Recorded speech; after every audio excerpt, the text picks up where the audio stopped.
Bathroom இருக்குப்போ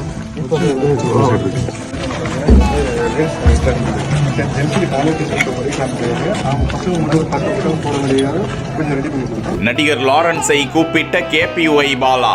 அடுத்த நொடி மாத்தி யோசித்த லாரன்ஸ் செய்த இன்ப அதிர்ச்சி.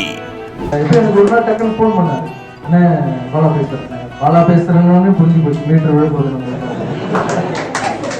இல்லைங்க நான் சொல்லுங்கண்ணா அப்படின்னா, இல்லைங்கண்ணா அவன் ஸ்டில் அனுப்புற பாருங்கண்ணா அப்படின்னு ஸ்டில் பார்த்த உடனே அந்த குழந்தைங்க, இந்த ஸ்கூல்ல இருக்கிற குழந்தைங்க பாத்ரூம்லாம் அந்த போட்டோ பார்த்த உடனே எனக்கு ஒரு மாதிரி அங்க உள்ள போயிட்டு வரும்போது எவ்வளவு கஷ்டமா இருக்கும். ஒரே இடத்துல அத்தனை குழந்தைங்க பாத்ரூம் போகும்போது எவ்வளவு நோய்கள் வரும். சரி நீ கிளம்பி வா சொன்னா போல நான் ஒரு 5 நிமிஷம் ரெடி பண்ணிட்டேன்.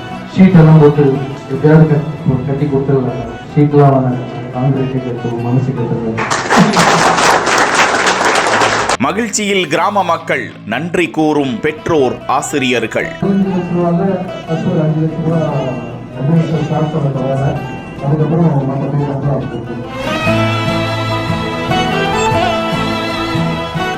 திருவண்ணாமலை மாவட்டம் வந்தவாசி இரும்பேடு கிராமத்தில் அரசு மேல்நிலை பள்ளி செயல்பட்டு வருகிறது. ஏராளமான மாணாக்கர்கள் அப்பள்ளியில் பயின்று வரும் நிலையில் பழமையான அந்த பள்ளியில் கழிவறை பாதுகாப்பு இல்லாமலும் சுகாதார குறைவாகவும் மிகவும் அசௌகரியமாக இருக்க அதனை சீர்படுத்தி செட் அமைத்து கட்டுவதற்கு 8 லட்சம் ரூபாய் ஆகும் என்ற நிலையில் அப்பகுதி இளைஞர்கள் KPY பாலாவிடம் உதவி கேட்டு உள்ளனர். தான் சம்பாதிக்கும் பணத்தில் உதவி கேட்பவர்களுக்கு அள்ளி அள்ளி கொடுத்து வரும் பாலா கையில் இம்முறை 5 லட்சம் மட்டுமே இருந்ததாம். உடனே எதை பற்றியும் யோசிக்காமல் நடிகர் லாரன்ஸிடம் உதவி கேட்க, செட் வேண்டாம் பாலா, கான்கிரீட்டே போட்டுறலாம், மொத்த செலவையும் நானே செஞ்சிடுறேன், நீ கவலைப்படாத, உன்னால முடிஞ்ச உதவிய பலருக்கும் நீ செஞ்சுக்கிட்டே இரு என ஊக்கப்படுத்தி உதவி செஞ்சிருக்காரு லாரன்ஸ். பள்ளி மாணாக்கர்களுக்காக கோரிக்கை விடுத்த ஊர் மக்களுக்கும் KPY பாலாவுக்கும் கணக்கில்லாத ஏழை எளியோருக்கு, மாற்றுத்திறனாளிகளுக்கு, கல்வி கட்டணம் செலுத்த இயலாதவர்களுக்கு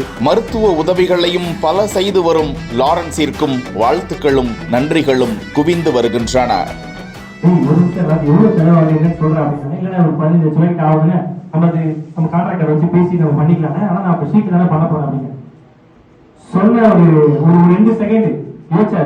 அவர் பண்ணலாமா வேணாமா யோசிக்கல, இந்த ஷீட்ல பண்ணா காங்கிரீட்ல பண்ணா யோசிச்சாரு.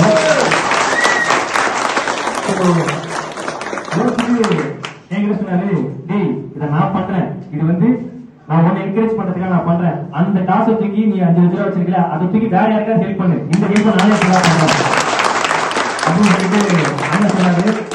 என்னை பொறுத்தவரை என்னன்னா, நான் வந்து இது வரைக்கும் யார்ட்டையும் காசு வாங்க சொல்ல மாட்டேன். இப்ப இதை கூட நான் ஹெல்ப்பா கேட்டேன், அதை வந்து ஒரு பாட்டு தான் கேட்டேன். ஆனா உங்ககிட்ட இருக்க பாட்டு எடுத்து வேற விஷயத்த பண்ணி இதை ஃபுல்லா நானே பண்ணித்தரேன் சொல்லி அண்ணா சொன்னாரு.